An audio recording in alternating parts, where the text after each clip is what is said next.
Hey friends, if you wish to print a PowerPoint presentation, then please watch this video. Now, why is it very different in the case of printing a PowerPoint presentation? Because if I was to print a Word file, right, then I know that I have a lot of pages and they will be printing in A4 size sheets. But a PowerPoint presentation is not in the A4 size style.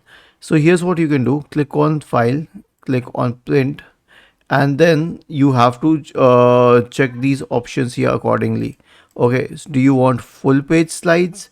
Do you want frame slides in which there would be multiple slides in the paper, or do you want it to scale to the paper?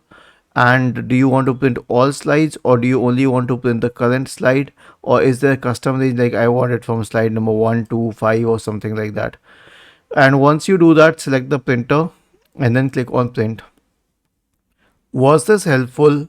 If yes, then please subscribe to the channel, and if not, then let us know in the comment section of the video on how we could help you further. Thank you for watching this video and have a nice day.